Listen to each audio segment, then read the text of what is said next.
దోసకాయ రోటి పచ్చడి తిన్నారా ఎప్పుడైనా? వేడివేడి అన్నంలో రోటి పచ్చడి వేసుకొని తింటూ ఉంటే అసలు నోట్లో నీళ్ళు ఊరిపోతాయి కదా! అలా ఉంటుంది. ఏ పచ్చడైనా కూడా అలానే ఉంటుంది. సో, ఇప్పుడు మీకు నేను దోసకాయ రోటి పచ్చడి ఎలా చేయాలో చూపిచ్చేస్తాను. ఈలోగా మీరు ఒక లైక్ కొట్టేసేయండి.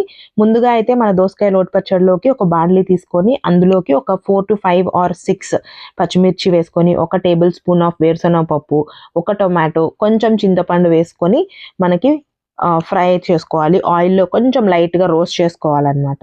దాని తర్వాత దీన్ని మనం ఇప్పుడు చిన్న రోట్లోకి వేసుకొని, ఉప్పు వేసుకొని ఒక చిన్ని ఒక రెబ్బ చిన్నులపాయ వేసుకొని బాగా దంచుకోవాలనమాట.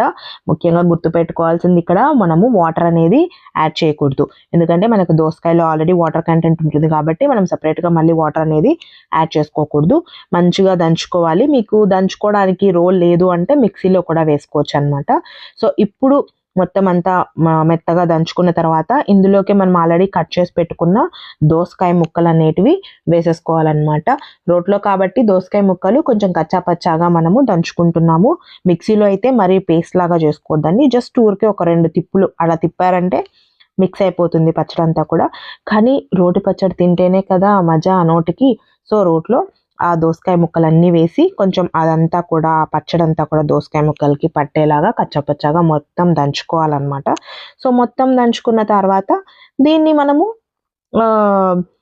తిరుగుమాత వేసుకొని తిరుగుమాతలో ఆవాలు, నూనె వేసుకొని ఆవాలు, జీలకర్ర అది వేసుకొని తిరుగుమాత వేసుకొని అన్నంలోకి వేడివేడి అన్నంలోకి వేసుకొని తినొచ్చనమాట.